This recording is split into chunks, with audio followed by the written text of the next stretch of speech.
Talking about forest or budget stuff? Budget stuff. Okay, we're talking about budget stuff. Talk to all three of you guys. Come on over.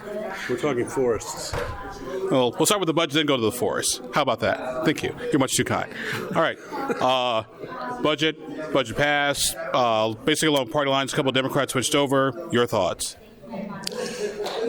I think it's a situation where nobody was going to be happy with this budget. When you look at the funding and the revenue cuts that the city had to incorporate into it, it was just, we knew that it wasn't going to be beautiful. I think that we were doing our best to try to address all the different issues impacting different sectors of the city. And it's frustrating. I mean, even for those of us who voted yes, we know this is probably not the best budget for our citizens and our residents, but it's a part of the job of what we're supposed to do. There was some interesting discussion of, who was involved in sort of crafting it with the administration versus who wasn't, and maybe the people who weren't involved felt like they didn't have those avenues. Can you all speak to sort of what we saw as far as what some of those allusions were to what happened behind the scenes with this budget? I'll let Chairman Booth speak to that because he was a part of that team. Sure. We formed a working group of just a few counselors who met almost a weekly basis for several months with the administration, took those discussions back to our caucus and got the input from them. So it was not feasible to have 19 of us in on meetings with the budget. So we had a working group that was essentially the point group that then took that discussion back, and we were the ones who presented the caucus's position to address our priorities in the budget.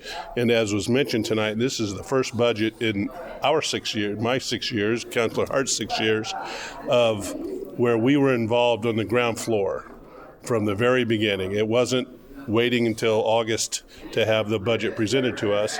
We started back in March and April in meeting in where do things look, where the money's coming in, where the numbers come in, and letting them know our priorities up front. So our meeting started before the internal discussions within the administration started. So we were very assertive with our budget priorities, as we were with the spring fiscal and as we're going to be going forward. So what were the council's priorities? Same as they always are. Streets, forests, public safety, and infrastructure. It's, as Chairman Evans said, it's not a pretty process. We're talking streets, trash, snow, and when we can, trees and forests, and other amenities, homelessness. And right now, the pie's just not big enough. And we have pushed, and we're going to push harder, that the city must increase the pie. We must increase our revenue. And that's been made difficult to do from the state, regardless of what was said tonight on the floor. And we're going to have to look at ways to increase that revenue if we want to address all the issues pressing the city. So how does the forest... Taxes? I'm sorry? Does that mean raising taxes? It's an option on the table, yes. On the issue of the forest, how does explain to our audience exactly what happened with the forest issue tonight? It was Councilor Hart's amendment. I think he should speak to that. I'm more than happy to, and I'll even touch on something Taylor was asking, which essentially was, the process. And one thing I want to, while I've got the leaders here with me, is, ensure we've still got a couple years together. At least, bring one of us on in some of those conversations moving forward. Republicans still represent close to 200,000 people, maybe a little bit more in the city of Indianapolis. We've got some good ideas, and we'd love to share them with your working group, at least if it's one of us, to keep it small.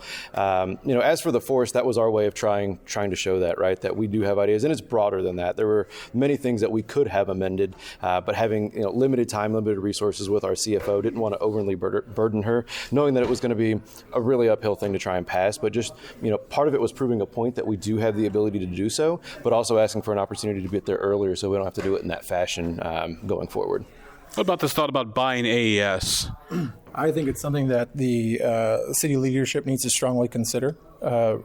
Utilities shouldn't be for profits. They're things that people have to have in order to function in our society. And as we've seen, the cost of living is going up. What impacts every sector of that? Electricity, power. And they're sitting here and they're draining more and more out of folks, and their profits are getting bigger and bigger. It's complete bullshit. That's just the reality of it. And we're going to try to do what we can, I think, at a local level. The state needs to take heed. This isn't just impacting cities. This is impacting everybody in this entire damn state. And it's ridiculous. Councilor Boot, Councilor Hart, would you support buying AES for the city operating as a nonprofit or a co-op? I think it's worth exploring. I don't know enough, but beyond what we statutorily can do, that we have the option to do it, and we have the option to do it with bonds, which is the feasible way forward. There are some folks that have reached out to me in email already saying that this was tried back around 2000, 2001. So it's not a foreign concept, but I agree. I mean, there shouldn't be the profits on the utility rates. We got to do everything we can to try and keep those rates low for the people of Indianapolis, and that's if that's our path forward, then that's our path forward. I know tonight. Okay. I just agree. I mean, everything's on the table. She's good. Yeah. Sorry. Tonight, I know that just a growing frustration was listed with, the challenges that the city is going to face with property taxes, and that gap is going to widen. I guess already looking then into 2027, like what are some of the things you're going to have to start already considering prepping for the next year's budget? Do you think there's going to be more? I know you talked about starting this process in March. Do you see that starting even earlier for this upcoming one as the challenges? I think it's going to become a situation where it's just revolving year to year. It's the conversation that's going to keep going. It's not going to stop. And that is in part of it. When you're getting cut tens of millions of dollars that impact everybody in this city. I mean, this city could have chosen to not increase funding for public safety. That's not what we chose. We made sure our police were funded. We made sure our firefighters were funded. And those are the priorities that we have to put. We put additional dollars in infrastructure. But we're at a point, as Chairman Boots has said, where the pie is just shrinking. And that has been brought on in part by the state. I'm all for having property tax reform. They didn't even fix it. Let's be clear about that. People are still paying insane amounts for property. And that's ridiculous. You're a senior citizen living on a set wage, and you're sitting here paying more and more for your property taxes. They continue to go up. They didn't even fix the problem.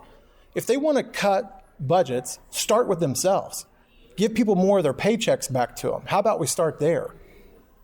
And it's a frustrating thing. The city, and it's not a Democrat thing. It's not a Republican thing. Go ask the mayor of Carmel. Go ask the mayor of Noblesville. They're all saying the same thing. You may have heard a little political rhetoric here, but it's definitely not with any one party. It's both of them. It's local government. Local government touches everybody. And they're defunding us. And we're having to make tough choices with what we have, which is what we're paid to do. That's fine. But we're also going to speak truth to power. Don't sit up there like fat hogs and act like you're doing the best thing in the world and our citizens are suffering. Our roads are horrible in this city, and they want us to use our tax revenue to match their $50 million. Their $50 million is our $50 million. And that's ridiculous. Indianapolis pays way more than they get back for their share. We are a donor city county. So what we would like to see is some reality here where some of our taxpayers are getting their money back first before we have to go and make tough decisions about how we're going to fund the city or cut things. That'll be on the tables too. It's not just about increasing revenue, it's also about decreasing costs. Quick final question. Getting back to the AES thing, obviously you said everything should be on the table as far as getting rates under control. Could you see a situation where the city buys stock in AES and then uses that as an investor to, maybe do some rate mitigation? I like where your head's going. I think everything's on the table. If it gives us the control, let's do it, baby. I agree. And when I said everything on the table, I meant more revenue production. We're looking at possible surtax, wheel tax, impact fees, increase rates in general, make things more of a user fee. Indianapolis currently does not even cover the costs of some of the basic things it offers the public.